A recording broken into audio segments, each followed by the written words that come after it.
সব নবীকে আল্লাহ একটা করে দোয়া দিয়েছেন, নবী দোয়া করলেই কবুল। সব নবীরা ওই দোয়া করে ফেলেছে দুনিয়াতে। বিশ্বনবী বলেন আমি করি নাই, আমি দুনিয়ার বুকে কঠিন বিপদে পড়েও কোনোদিন করি নাই। আমি আমার স্পেশাল দোয়াটা কিয়ামতের দিন আমার গুনাহগার উম্মতকে সুপারিশের জন্য রেখে দিয়েছি। আজকে আমি তোমার দরবারে দাঁড়িয়ে কিয়ামতের দিন ওই দোয়াটা করছি, আল্লাহ আমার যে উম্মতের হৃদয়ে যাররা পরিমাণ ঈমান আছে, আমার একটা উম্মতকেও তুমি জাহান্নামে ঢুকাতে পারবা না। বিশ্বনবী একবার ছাগলের রান খাচ্ছিলেন, খেতে খেতে বিশ্বনবী বলেন আনা সাইয়্যিদুন নাস ইয়াউমাল কিয়ামা, আমি কিয়ামতের দিন সর্বশ্রেষ্ঠ হব, মানুষের মধ্যে সর্বশ্রেষ্ঠ সেরা আমি বিশ্বনবী। আলহামদুলিল্লাহ পড়েন। বিশ্বনবী বলেন সেদিনটা বড্ড ভয়ঙ্কর, সেদিন কেউ কারো কোনো উপকারে আসবে না, বন্ধু বন্ধুর কাজে আসবে না, স্ত্রী স্বামীর উপকারে আসবে না, স্বামী স্ত্রীর উপকারে আসবে না, পীর সাহেব মুরিদরে বাঁচাতে পারবে না, মুরিদ পীর সাহেবরে বাঁচাতে পারবে না, নেতা কর্মীর পরিচয় দিবে না, কর্মী নেতার পরিচয় দিবে না, ভাই বোনকে চিনবে না, বোন ভাইকে চিনবে না, বাবা তার সন্তানকে চিনবে না, মেয়েকে দেখে মা দৌড়ে দৌড়ে পালাবে। বড্ড ভয়ঙ্কর দিন। বিশ্বনবী বলবেন জমিনটা এখনকার মতো থাকবে না, পুরো জমিনটা সমান হয়ে যাবে ফ্ল্যাট। এখন তো গোল, তখন ফ্ল্যাট। সবাই এক জমিনের উপরে দাঁড়াবে, সূর্যটা মাথার কাছে চলে আসবে, সূর্যের গরমে মানুষের মাথার মগজ গলে গলে কানের ছিদ্র নাকের ছিদ্র দিয়ে বেয়ে বেয়ে পড়বে। সবাই হয়রান পেরেশান ক্লান্ত শ্রান্ত। মানুষগুলো বলবে বাঁচার কোনো উপায় নাই। 50,000 বছর মানুষ এরকম দৌড়াবে, চিৎকার করবে, কাঁদবে, বাঁচার কোনো উপায় নাই। সবাই বলবে আহ, আল্লাহ যদি বিচারটা শুরু করতো, যা হবার হবে, আগে বিচার শুরু করুন। বিচারই শুরু হয় না, বিচার শুরু হইতেই 50,000 বছর। আল্লাহ, 50,000 বছর, 5,000, 15,000 না, 50,000 বছরের কোন যাবে। মানুষগুলো কাঁদতে কাঁদতে বলবে চলো আমরা আদম আলাইহিস সালামের কাছে যাই, যেন আল্লাহরে যে সুপারিশ করে, আল্লাহ আপনি বিচার শুরু করেন। কিয়ামতের ময়দানে সবাই মিলে সাইয়েদনা আদম আলাইহিস সালামের কাছে যেয়ে বলবে ইয়া আবাল বাশার ইয়া আউয়ালাল আম্বিয়া, ও আদম নবী আপনি দুনিয়ার বুকে প্রথম নবী, আল্লাহ নিজ হাতে আপনারে 60 হাত লম্বা করে বানিয়েছেন, আপনার সম্মানে ফেরেশতাদেরকে সেজদা দিতে বলেছেন, দুনিয়ার প্রথম নবী প্রথম মানুষ আপনি, আপনি আল্লাহরে যে সুপারিশ করেন যেন আল্লাহ বিচার শুরু করে। আদম আলাইহিস সালাম বলবেন আমি পারবো না, কারণ আল্লাহ আমাকে একটা নিষিদ্ধ গাছের কাছে যেতে নিষেধ করেছিল, আমি ভুল করে এই গাছের ফল খেয়েছি। নাফসি নাফসি, আজকে আমার কি হবে আমি জানি না, আমি বড় লজ্জিত। আমারে যদি আল্লাহ জিজ্ঞেস করে কেন খাইছিলাম, আমার কোনো উত্তর নাই, তোমারে বাঁচাবো কেমনে আমি? নবীরা থার করে কাঁপবে সেদিন। আদম আলাইহিস সালাম বলবেন আমি পারবো না, মাফ করো আমাকে, আমি পারবো না। ওই যে ভুল করে গন্ধম খেয়ে ফেলেছি, নিষিদ্ধ গাছের ফল খেয়ে ফেলেছে, আমি বড় লজ্জিত অনুতপ্ত, আমি পারবো না। আজকে আল্লাহ এত রাগান্বিত হয়েছে, আগে কখনো আল্লাহ এত রাগান্বিত হয় নাই, ভবিষ্যতে আল্লাহ কখনো এত রাগান্বিত হবে না। আমি পারবো না, এক কাজ করো, তোমরা নূহ আলাইহিস সালামের কাছে যাও। কোন নবী? লোকেরা এবার পাগলের মতো দৌড়াতে দৌড়াতে আল্লাহর নবী নূহ আলাইহিস সালামের কাছে যেয়ে বলবে ইয়া নবী আল্লাহ নূহ আনতা আউয়ালুর রুসুলি ফিল আরদ, আপনি জমিনে প্রথম রাসূল। আদম আলাইহিস সালাম নবী ছিলেন, রাসূল ছিলেন না, এই দুনিয়ার বুকে প্রথম রাসূল ছিলেন আল্লাহর নবী নূহ আলাইহিস সালাম। সবাই বলবে ও নবী আল্লাহ নূহ, রাসূল আল্লাহ নূহ, আল্লাহ আপনাকে আবদান শাকুরা, শুকর গুজার বান্দা বলে কোরআনে বলেছে। কোরআনে নূহ আলাইহিস সালামের নামেও সূরা আছে না নাই? আপনি আল্লাহর প্রিয় বান্দা, প্রিয় রাসূল। দেখেন আমাদের কি দশা, ঘামতে ঘামতে শেষ, জমিনটা তামার জমিন, সূর্যটা মাথার কাছে, কি করবো আর পারি না, ঘামতে ঘামতে আর কত ঘামবো, কত দাঁড়িয়ে থাকবো। আল্লাহরে যে বলেন বিচার যেন শুরু করে। নূহ আলাইহিস সালাম বলবেন আমিও পারবো না, আমিও পারবো না, আমি আমার ছেলের জন্য এক কথা বলে ভুল করে ফেলছি। যখন মহাপ্লাবন হবে আমি বললাম আল্লাহ আমার কলিজার টুকরা সন্তান রে বাঁচান। আল্লাহ বললেন ও নূহ, সে তোমার সন্তান না, কারণ সে ঈমান আনে নাই, সে পাহাড়ের উপর দাঁড়িয়েছে, দেখি কেমনে সে বাঁচে। ওই যে আমি একটা না বুঝে আবদার করেছি, আল্লাহ আমার উপর রেগে গিয়েছিলেন। আজকে আল্লাহ ওই ব্যাপারে যদি আমারে প্রশ্ন করে, আমার কোনো জবাব নাই, আমি পারবো না, মাফ করো। তোমরা সবাই মিলে আল্লাহর খলিল ইব্রাহিম আলাইহিস সালামের কাছে যাও। লোকগুলো পাগলের মতো খুঁজতে আরম্ভ করবে, অযুত লক্ষ নিযুত কোটি মানুষের ভিড়ে আল্লাহর খলিল ইব্রাহিমকে যেয়ে বলবে ইয়া খলিলুল্লাহ, ও আল্লাহর খলিল, আল্লাহ আপনাকে বড্ড ভালোবেসেছেন, আপনি কাবা বানিয়েছেন, আল্লাহ আপনাকে বড্ড পছন্দ করেন। দেখেন আমাদের কি অবস্থা, আপনি যে আল্লাহর কাছে সুপারিশ করেন যেন আল্লাহ আজকে বিচার শুরু করে। আল্লাহর নবী ইব্রাহিম বলবেন আমিও পারবো না, আমি আমার জীবদ্দশায় 3টা মিথ্যা বলেছি। কয়টা? আসলে মিথ্যা না, একটু টুইস্ট করে কৌশল করে কথা বলেছিলেন, ওইটাকে হাদিসে মিথ্যা বলা হয়। আমি জীবনে 3টা মিথ্যা বলেছি, জীবন বাঁচানোর তাগিদে কৌশল করে 3টা কথা বলেছি। আজকের এই কঠিন ময়দানে আল্লাহ যদি ওই 3টা কথার ব্যাপারে জিজ্ঞেস করে, লজ্জায় আমি মাথা দেখাতে পারবো না, আমিও পারবো না। আজকে আল্লাহ এত রেগে আছে, আগে কখনো এত রাগে নাই, পরেও রাখবে না। তোমরা সবাই মিলে বনি ইসরাইলের নবী মুসা আলাইহিস সালামের কাছে যাও। সবাই এবার যাবে মুসা আলাইহিস সালামের কাছে, যেয়ে বলবে, ইয়া নবী আল্লাহ মুসা, আপনি ছিলেন কালিমুল্লাহ, আল্লাহর সাথে সরাসরি কথা বলতেন।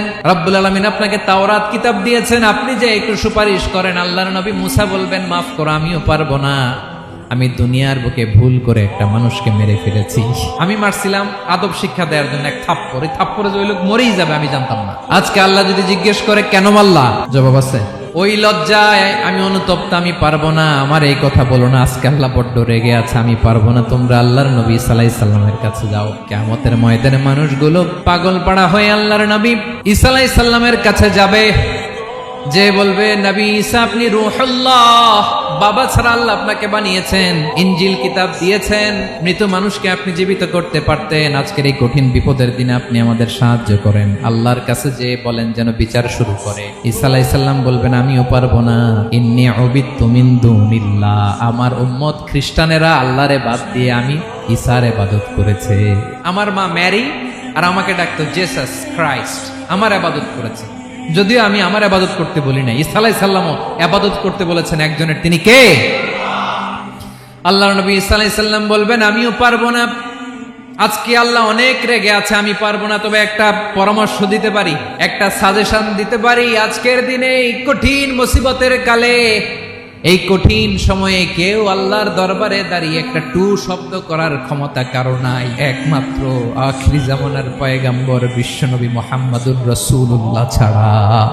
মানুষগুলো এবার আগুনের মধ্যে পানি দিলে যেমনি আগুন নিভে যায়, দাউ দাউ করা হৃদয়ে জ্বলন্ত আগুন তাদের ঠান্ডা হবে। কিয়ামতের ময়দানে ওই বিভীষিকাময় সময়ে, মুসিবতের কালে মানুষগুলো পাগল হয়ে বিশ্বনবীকে খুঁজতে আরম্ভ করবে।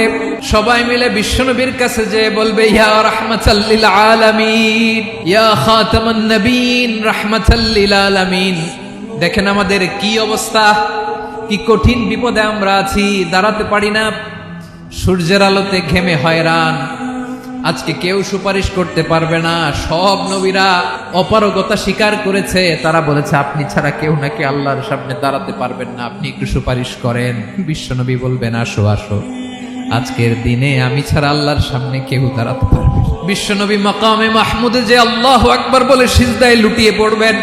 আল্লাহ রাব্বুল আলামিন বিশ্বনবীকে এমন কিছু চমৎকার শব্দ শিখাবেন, ওই শব্দগুলো দিয়ে আল্লাহর প্রশংসা করে বিশ্বনবী কাঁদতে আরম্ভ করবেন। বিশ্বনবী এমন ভাবে অজর দ্বারায় সিজদায় লুটিয়ে পড়ে কাঁদবেন, রব্বুল আলামিনের রহমতের দরিয়ায় জোশ লেগে যাবে। রব্বুল আলামিন এই দৃশ্য থেকে সহ্য করতে পারবেন না। রব্বুল আলামিন বলবেন, ইয়া মুহাম্মদ ইরফা রাসাক, ও নবী আপনি মাথা তোলেন, মাথা তোলেন, আপনার কান্না আমি সহ্য করতে পারি না। নবী আপনি মাথা তোলেন, সাল তুতা, আজকে আপনি যা চাবেন তাই দেব। নবী আপনি সিজদা থেকে মাথা তুলেন, সাল তুতা। বিশ্বনবী এবার মাথা তুলবেন। যে বিভীষিকাময় সময়ে প্রত্যেক নবী বলেছেন আমি পারবো না, প্রত্যেক নবী বলেছেন নফসি নফসি, আমার কি হবে আমি জানি না, আল্লাহ আমারে বাঁচাও। প্রতিটি নবী বলবে নফসি নফসি, আল্লাহ তুমি আমারে বাঁচাও, আমারে বাঁচাও। বিশ্বনবী মাথা তুলবেন, তুলে বলবেন রব্বি হাবলি উম্মতি, আল্লাহ তুমি আমার গুনাহগার উম্মতকে বাঁচাও।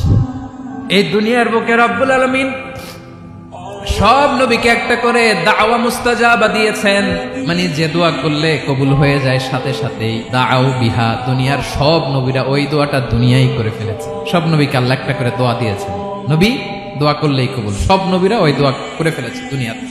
বিশ্বনবী বলেন আমি করি নাই। ওয়া ইন্নী আখতাবিউ দাওয়াতি শাফাআতান লি উম্মতি ইয়াউমাল কিয়ামাহ, আমার ওই স্পেশাল দোয়াটা আমি দুনিয়ার বুকে কঠিন বিপদে পড়েও কোনোদিন করি নাই। আমি আমার স্পেশাল দোয়াটা কিয়ামতের দিন আমার গুনাহগার উম্মতকে সুপারিশের জন্য রেখে দিয়েছি। আল্লাহ বলবেন নবী ইরফা রাসাক, মাথা তোলেন, আর কাঁদবেন না। বিশ্বনবী মাথা তুলবেন, আল্লাহ বলবেন সাল তুতা, আপনি যা চাবেন তাই দেব। ওয়াশফা তুশাফা, সুপারিশ করেন, সুপারিশ কবুল করব। বিশ্বনবী বলবেন আল্লাহ ওই স্পেশাল দোয়াটা দুনিয়াতে করি নাই, আজকে আমি তোমার দরবারে দাঁড়িয়ে কিয়ামতের দিন ওই দোয়াটা করছি। আল্লাহ আমার যে উম্মতের হৃদয়ে যাররা পরিমাণ ঈমান আছে, আমার একটা উম্মতকেও তুই জাহান্নামে ঢুকাতে পারবা না। বিশ্বনবী পাগলের মতো একবার হাউজে কাউসারে যাবেন, একবার সিরাতে যাবেন, একবার পুলসিরাতের দিকে, একবার হাউজে কাউসারের দিকে, পাগলের মতো দৌড়াতে থাকবেন।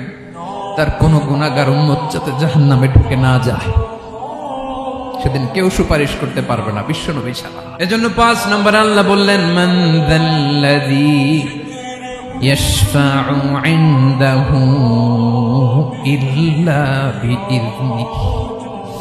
কার সাহস আছে, কার এত বড় বুকের পাটা কিয়ামতের কঠিন দিন আল্লাহর সামনে দাঁড়িয়ে সুপারিশ করবে? কারো ক্ষমতা নাই। বিশ্বনবী সেদিন সিজদায় পড়ে উম্মতের জন্য কাঁদবেন, সবাই কাঁদবে, নফসি নফসি, আল্লাহ আমারে বাঁচাও, আল্লাহ আমারে বাঁচাও। বিশ্বনবী বলবেন, উম্মতি উম্মতি। বিশ্বনবী আমার জন্য কাঁদবেন, আপনার জন্য কাঁদবেন, আমাদের জন্য সেদিন কেঁদে কেঁদে জাহান্নামের দরজায় দাঁড়িয়ে আমাদেরকে টেনে টেনে জান্নাতে ঢুকাবেন। এজন্য এই বিশ্বনবীর ভালোবাসা যেন আমাদের হৃদয়ে ভরপুর থাকে। আমার ভাইয়েরা, প্রতি শুক্রবার বিশ্বনবীর উপরে বেশি বেশি যেন আমরা দুরূদ পড়ি। আমরা যখন বিশ্বনবীর সালাম দেই, দুরূদ পড়ি, একদল স্পেশাল ফেরেশতা আছে যারা বিশ্বনবীর দুরূদটা নিয়ে সরাসরি বিশ্বনবীর রওজায় যায়, যে বলে অমুকের বেটা অমুক আপনারে সালাম দিয়েছে। বিশ্বনবী নিজ কবরের থেকে নিজেই সালামের উত্তর দেয়।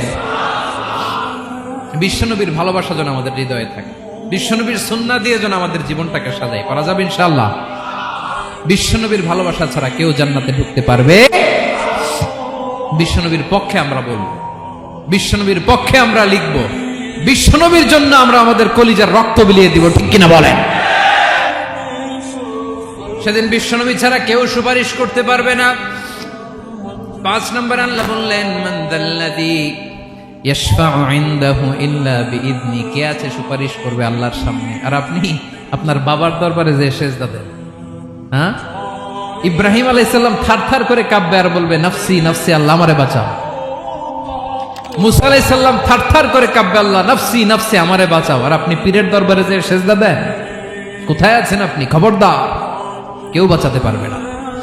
যাকে ইল্লা আল্লাহ যাকে অনুমতি দেন, বিশ্বনবীকে দিবেন, নবীদেরকে দিবেন, এরপরে আল্লাহ তার স্পেশাল ওয়ালিদেরকে, মুত্তাকিনদেরকে, শহীদদেরকে, সিলেক্টেড বান্দাদেরকে দিবেন। কিন্তু কাকে দিবেন, কার জন্য দিবেন, দুনিয়ার কেউ জানে না একজন ছাড়া, তিনি কে? আল্লাহর ওয়ালিদেরকে, নেককার লোকদেরকে আল্লাহ সুপারিশের অনুমতি দিবেন। কিন্তু আপনি যারে মানেন, যার পায়ে সেজদায় লুটিয়ে পড়ে থাকেন, তারে যে আল্লাহ দিবেন, এটার কোনো গ্যারান্টি আছে? কথা বলেন। এজন্য জপতে হবে একজনের নাম, আওয়াজ করে বলুন, তিনি কে?